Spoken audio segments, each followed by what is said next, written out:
Me acerqué hasta las oficinas de Daniel Arroyo, tal vez la persona que más conoce de asistencia social, fue hasta hace poco ministro de Desarrollo Social. Hablar sobre un tema que me preocupa muchísimo, que es esta cultura del pobrismo, cómo salimos del pobrismo, cómo salimos de los planes sociales, cómo recuperamos la movilidad social ascendente. No se lo pierda. Daniel, ¿cuándo recordás fue por primera vez que te interesaron las políticas sociales? En la secundaria, básicamente. Yo en la escuela secundaria hice industrial. Soy maestro mayor de obras, después me recibí de... ¿Provincia de Buenos Aires? Provincia de Buenos Aires, en Hurlingham. O sea, soy de Castelar. Como para construcciones había en Hurlingham, viajaba todos los días y hacía la secundaria en Hurlingham. En tercer o cuarto año empecé a participar mucho en las actividades de la Iglesia Católica. Yo estaba muy metido en el tema de la Iglesia Católica, recorría los barrios. Yo vivía en lo que entendía que era un barrio pobre. Después conocí otros lugares y me di cuenta que era pobre. Exactamente. Pero ahí me empezó a interesar. Vivía en Castelar, vivía yo en una calle de tierra, pero iba a zonas que eran más humildes. Me crucé en un momento con el obispo Novak en Quilmes y me llevó un cura a Villa Itatí. Y ahí me cambió la cabeza porque por primera vez conocí lo que era la pobreza extrema. Yo pensaba que estaba recorriendo barrios pobres y misionando. Lo pensaba todo en términos más de religión.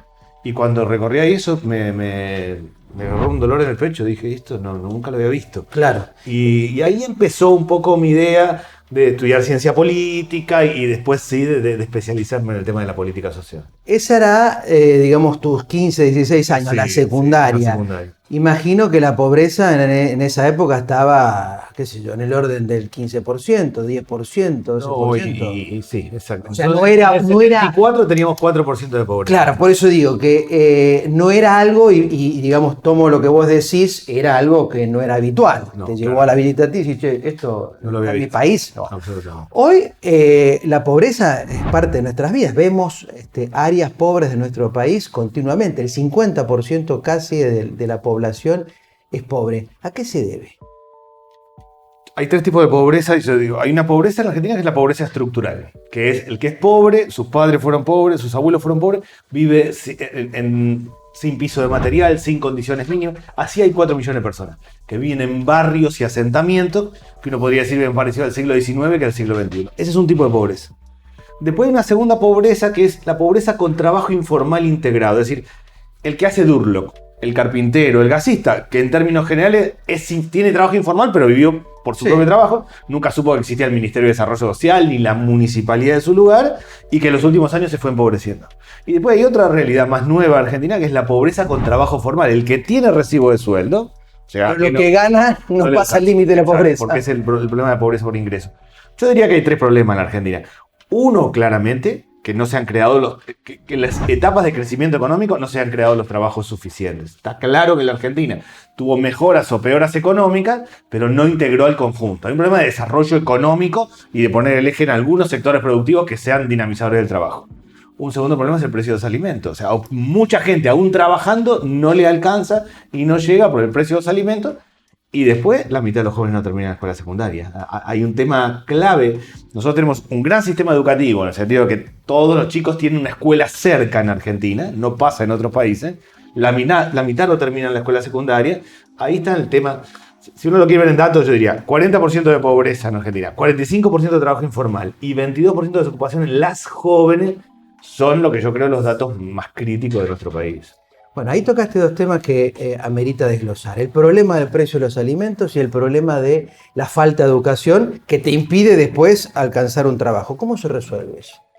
En el tema educativo, yo ahora voy a presentar un proyecto en el Congreso. Para mí hay que hacer una reforma profunda de la escuela secundaria. Yo creo que la escuela hay que ir a una secundaria más flexible, más moderna, más tecnológica. ¿Los chicos no van porque es muy rígida la escuela secundaria? No, en parte porque es aburrida, en parte porque no tiene conexión con cómo sigue, y en parte por el problema de la conectividad. Lo que yo aprendí en la pandemia, yo empecé a ejecutar una ley como ministro de Desarrollo Social que se había votado 2 años antes, que era la urbanización de los barrios. Yo empecé a urbanizar 400 barrios, hay que urbanizar 4.400 en Argentina. En mi cabeza, ante la pandemia, urbanizar era agua, cloaca, piso de material, cocina, baño. Aprendí que es conectividad. O sea, si no hay conectividad, no se integra el barrio. Y lo que viene en el futuro es presencial y conectividad permanente, con lo cual, primero es eso. Lo segundo, hay que ir a una escuela secundaria, a mi modo de ver, que en los dos últimos años combine escuela y trabajo. Así que prácticas, lo que se llaman las prácticas laborales, exactamente, prácticas profesionalizantes. Exactamente. La idea, uno aprende estudiando, pero también aprende haciendo. Yo me enganché mucho con el sistema dual alemán. Ellos tienen un esquema que dicen, uno aprende estudiando, pero también aprende haciendo cosas. Ahí te vas a cruzar con lo que dicen, pero los explotan a los chicos que están estudiando y los obligan a trabajar. Encontrar un sistema claro, que no sea una pasantía, o sea, que encuentren encontrar un sistema en donde vos estás estudiando y además haces prácticas profesionalizantes, que te sirve eventualmente para quedarte trabajando en un lugar y si no, para salir con una experiencia. Saliste de la escuela secundaria con más conocimiento que eso. O sea, uno aprende en el aula, pero obviamente trabajando aprende. Hay que encontrar un equilibrio. Pero no está mal, digamos la verdad. No está mal ir a trabajar varias horas por día porque estoy aprendiendo. No es que me están explotando. Hay que dejar este mensaje claro porque hay mucha dirigencia en la República Argentina que sostiene que si un estudiante de secundaria hace unas horas laborales, lo están explotando laboralmente. No, hay que ir al sistema dual y vincular una cosa con la otra. Claramente no está trabajando en el sentido de tiene que tener un régimen especial, hay que armar un sistema, está todo el tema de los seguros, pero son cosas a resolver. Sí. Pero en términos prácticos, uno va a un conjunto de horas a la escuela y un conjunto de horas, incluso lo que conviene para mí es la rotación, que vaya por 2 o 3 lugares y entonces terminó captando más, entendió. Aprende distinto. No, y le sirve para su vocación, decir, bueno, esto no me gusta y esto sí, o voy por este lado. Ahí me parece a mí que hay un tema clave con la escuela secundaria. Con el tema de los alimentos. Preso de los alimentos. Bueno, el tema de los alimentos. Que es un tema actual, vigente y resuelto. Sí. Muy caro, aumentó todo, se fue todo para arriba. Espantoso, directamente espantoso. Han aumentado en una cantidad de productos 100%, 100% y 300%. Ni hablar de la fruta y verdura. A ver, hay un tema que es el valor de los alimentos a nivel internacional, el valor de los commodities. Hay inflación en el mundo, no nuestra inflación del 50%, pero hay un fenómeno de inflación en el mundo que es un primer dato.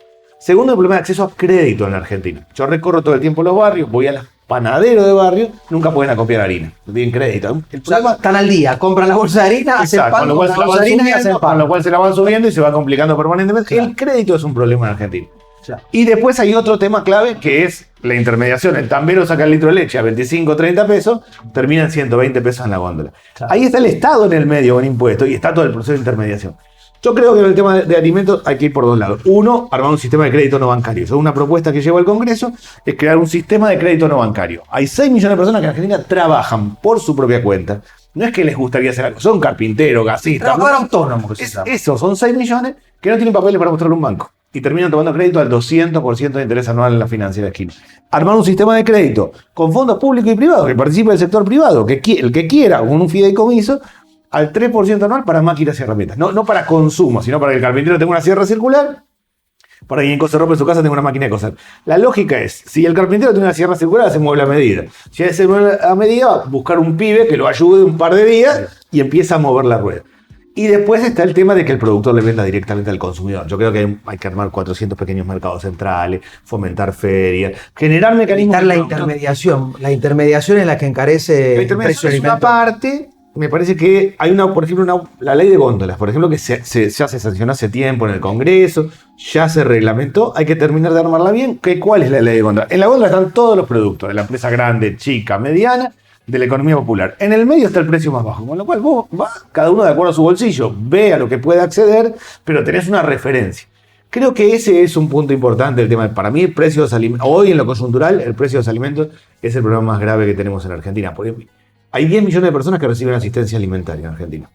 La economía está creciendo y hay más actividad económica. Uno va a un barrio y hay más laburo de construcción y de textil.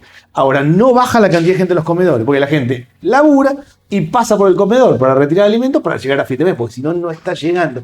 Ese es para mí el tema clave para adelante. Vos fuiste el ministro de la pandemia, ¿no es cierto? Te tocó, digamos, atender todas estas necesidades.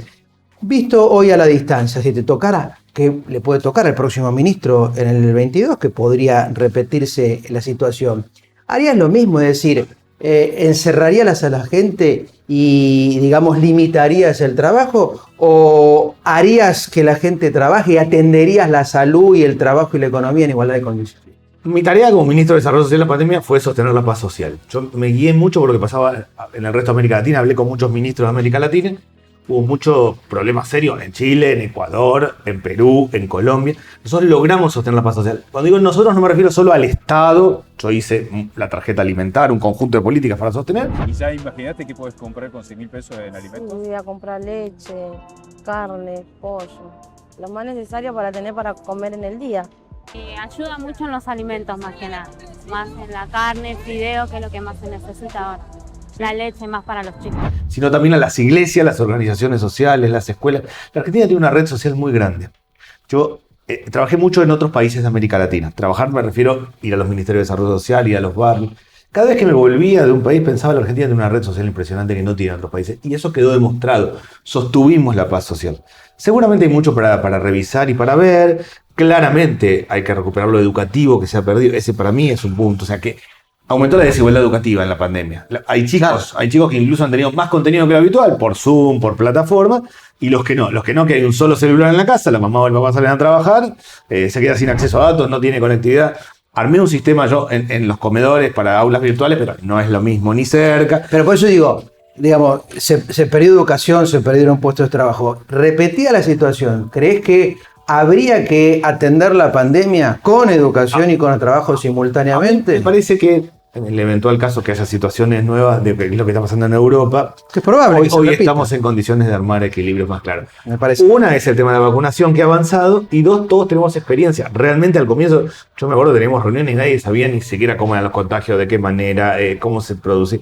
Realmente fue una situación única. Sí. Sí, la Argentina logró sostener la paz social, y eso es un valor del conjunto de la sociedad. Ahora, eso que decís, que indudablemente el rol del Estado presente, ayudando a la gente, yendo a los barrios para contener la paz social, implica la impresión de dinero. La impresión de dinero sin respaldo, que es indirectamente también la consecuencia de este 50% de inflación que vos decías.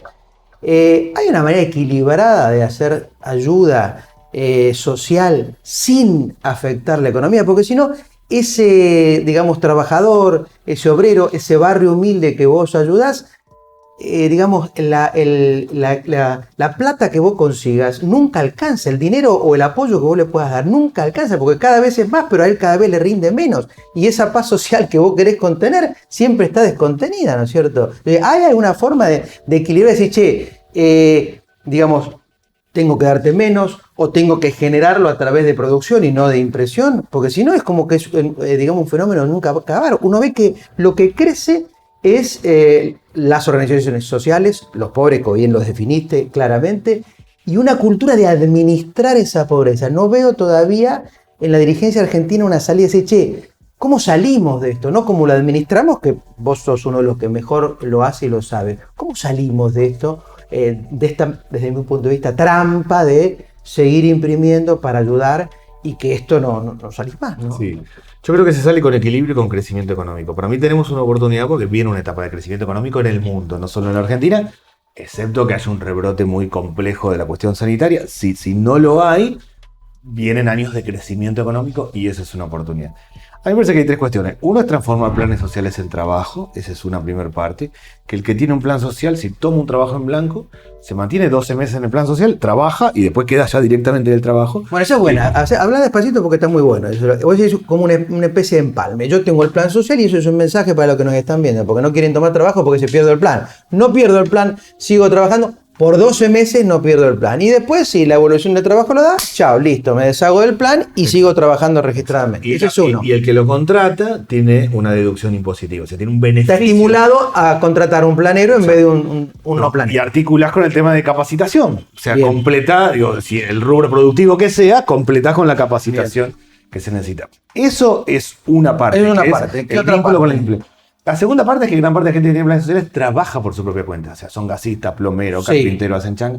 Ahí viene el tema del crédito no bancario. Gran parte, Para ellos el crédito. porque hay un problema de endeudamiento de la familia. Yo sigo mucho el caso de Chile. Chile, las revueltas que hubo en su momento, para mí, fue el conflicto de los endeudados. El tema de la educación, la condición del CAE, porque puta, estoy estudiando yo, está estudiando mi hermana, mi mamá sola con nosotros dos, entonces no es justo que tengamos que pagar tanto por la educación que debería ser un bien gratis para todos. Bueno, mi primera prioridad es que mejoremos las pensiones de los adultos mayores, que se elimine el sistema de AFP y más plata para salud. Es una sociedad endeudada más que en la Argentina, porque ahí la gente, hasta para estudiar, toma créditos muy largos, más complejo que la Argentina, pero la sensación de que no llegas nunca. Bueno, Esto para mí es una parte importante que hay que resolver, que es la segunda parte del crédito. Y lo tercero es la capacitación. De las personas, hay 1 millón de personas que tienen planes sociales. Un plan social en Argentina es la mitad del salario mínimo. Son hoy un poquito más de 15.000 pesos.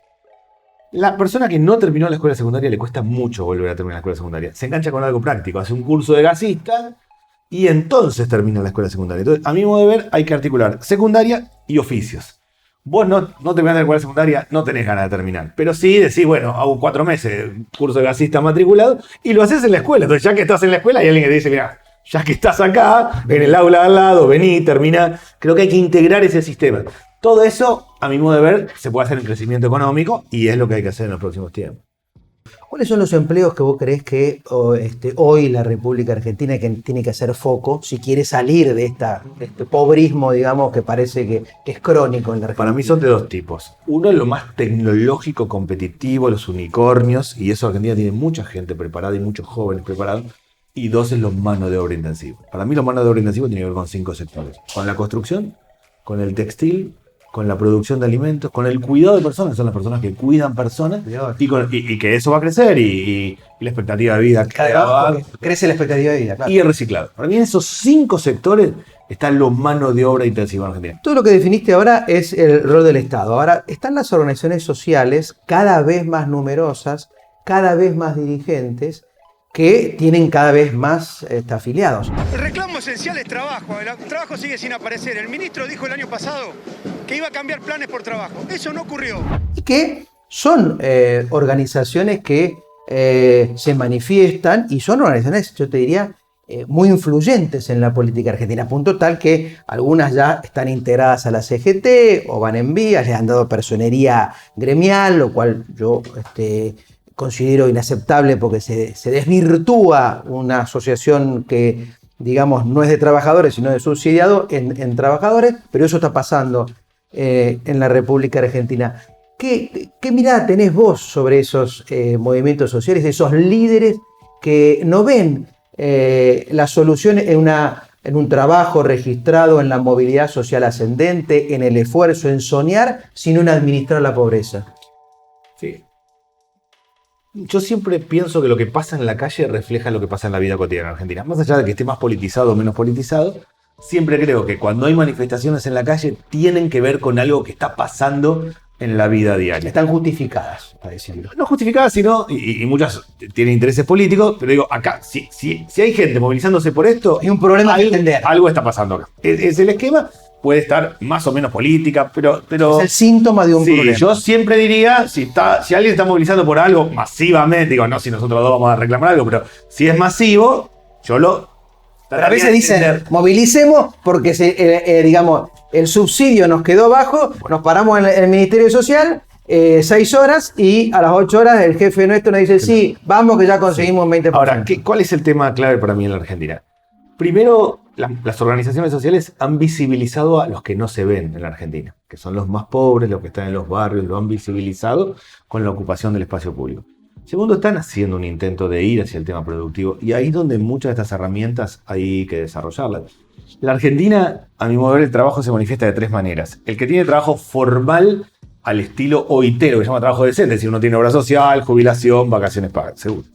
El que tiene un trabajo informal integrado, que está en el sector informal, pero va todos los días a trabajar, o porque trabaja en negro o porque trabaja por su propia cuenta. Es decir, el plomero que en términos generales no factura, pero labura todos los días, manda a sus hijos a la escuela. Y después el cuentapropismo que hace changas, que es el que la lleva como puede. Algunos de esos están remunerados y otros no. Digo, la señora que va al comedor empieza lentamente a estar reconocida, y después el que va a la rotonda todos los días. Yo cuando voy a un barrio, primero paso por la rotonda. Mi esquema es, si hay gente en la rotonda, quiere decir que la construcción está funcionando. Si no, el que va todos los días a la rotonda, a ver si hay laburo. Bueno, todos esos son trabajadores con sus características. Tenemos que ir llevando lo mayor posible a la formalidad. Eso no está claro que en Argentina sea tan simple, entre otras cosas, porque el crecimiento económico no está demandando trabajo formal masivamente. De hecho, hoy está creciendo la actividad económica, pero la capacidad ociosa todavía es importante de las empresas. O sea, las empresas estaban trabajando a un porcentaje de la capacidad ociosa, suben, pero no están tomando masivamente trabajadores. Por lo que veo, eso requiere de normativa. Por eso Sí, estás contento de dejar de ser ministro del Poder Ejecutivo para ser, digamos, miembro del Poder Legislativo. Yo hablé con el presidente bastante antes de ser realista, y le planteé que quería ser candidato. Mi opinión es que en el Congreso va a tener un rol central como nunca en los próximos 2 años. No solo en Argentina, en toda América Latina. Que lo que hagamos en los próximos 2 años marcan las leyes de los próximos 20. Acá hay que resolver problemas estructurales que se agudizaron en la pandemia, pero digo, la escuela secundaria se agudizó el problema en la pandemia, pero de antes tenía problemas. El endeudamiento de la familia no es que surgió los 2 últimos años y así. Bueno, para mí viene una etapa interesante y hay que aprovechar el año no electoral para generar consenso. Y te lo tomo en qué sentido. Vos participaste de una elección en donde creció mucho la derecha y creció mucho la izquierda, así que crecieron los dos extremos, es decir, la gente como que está mirando que los medios no la entusiasman, al menos en la legislativa. ¿Qué mirada tenés sobre eso? ¡Viva la libertad, carajo! ¡Viva la libertad, carajo! ¡Viva la libertad, carajo! ¡Viva la clase trabajadora! ¡Viva el Frente de Izquierda Unidad! ¡Vamos por una gran elección este domingo! El crecimiento de la extrema derecha es un fenómeno mundial y ha pasado 2 cosas en el mundo. Cuando la política dio respuesta, quedó encapsulada en un segmento. Cuando la política no dio respuesta, terminó, crece mucho. Eso depende de lo que yo me considero de los racionales de la política. Cuando los moderados, los racionales, la política, cuando da respuesta, va a quedar un sector muy crítico. La extrema derecha crece por enojo con la política, por cansancio, por malestar y con un discurso muy duro, claramente. Si ese malestar nunca se resuelve, crece mucho si no queda encapsulado. Lo de la izquierda para mí es otro fenómeno y es una apuesta que han tenido en los barrios. O sea, vienen trabajando en los barrios, acompañando, haciendo tareas, mejores, peores, pero yo lo veo más consistente en términos de lo cotidiano, de la tarea cotidiana. Es un premio a la persistencia, digamos, al trabajo de campo. Que en general tiene más desarrollo en la legislativa y menos en la ejecutiva. Sí, habrá que verlo después. Todo habrá que verlo después. El fenómeno también que se da en el mundo hoy es de actores políticos que de golpe crecen un montón. Eso se está dando, cosa que no se daba anteriormente. Pero para mí el fenómeno de la extrema derecha va a depender de qué capacidad tenga el sistema político de resolver el problema de los alimentos, de resolver el problema de la vida cotidiana, de la escuela secundaria, del crédito. La inflación. Exactamente. Bueno, en la medida en que la política resuelva eso, queda un sector muy, muy crítico. Si no, ese sector pasa a ser mayoritario. Decime algo cortito de la renta básica universal. La renta básica universal es una idea de un ingreso de base que puede ser el 50% del salario mínimo y la gente tiene que trabajar y contraprestar laboralmente. ¿Qué fue el IFE en la Argentina? Llegó a 9 millones de personas. De esas 9 millones de personas del IFE, uno puede vivir en 3 realidades. Hay 3 millones de personas que volvieron a la prepandemia, o sea, ya están laburando, se abrió la actividad.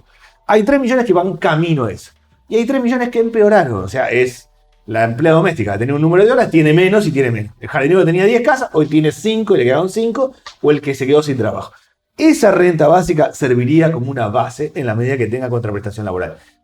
Yo creo que hay que hacer eso, pero lo dicen Naciones Unidas, lo dice la CEPAL. Es un debate serio en el mundo que hay que darse debate serio, salir de los títulos fáciles en Argentina.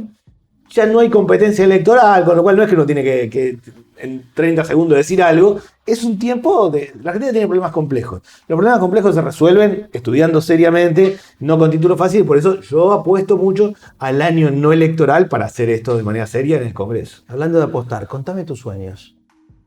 Bueno, mi sueño primero es recuperar la movilidad social ascendente. Mi sueño en Argentina es que le vaya bien al que estudie y trabaje. Que haya un camino en la Argentina. Póngalo, director, eso, ¿no? Mi sueño es que le vaya bien al que estudie y trabaje. Yo creo eso. O sea, ¿cuál ha sido la historia argentina? Que el padre que tenía primaria quería que su hijo tuviera secundaria. Que el que tenía secundaria quería que su hijo fuera a la universidad. Que lo que le decía la mamá al hijo es estudiá y trabajá. Que era eso. Y que le veía el boletín y decía, bueno, no, ¿qué pasó acá?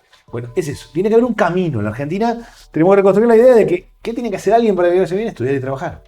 Bueno, eso, a mi modo de ver, hay una posibilidad en crecimiento económico. Ese es verdaderamente mi sueño. Construir un país donde todos sientan que saben qué tienen que hacer para que les vaya bien. A unos les va mejor, a otros les va peor, pero uno sabe cuál es el camino, cosa que hoy no está tan clara. Por acá lo tuvo, sabe de políticas sociales, es politólogo, desde la secundaria que se interesó por los problemas sociales. Cuando le pregunté esto, usted no lo vio, ¿no es cierto? Cuando yo le pregunté cuáles eran tus sueños, casi noté que se le caía una lagrimita, ¿no es cierto? O sea, tipo apasionado. Puede compartir o no lo que hizo y lo que hace ahora en el Congreso, pero vale la pena prestar atención a sus palabras. Cari, muchas gracias. Muchísimas gracias.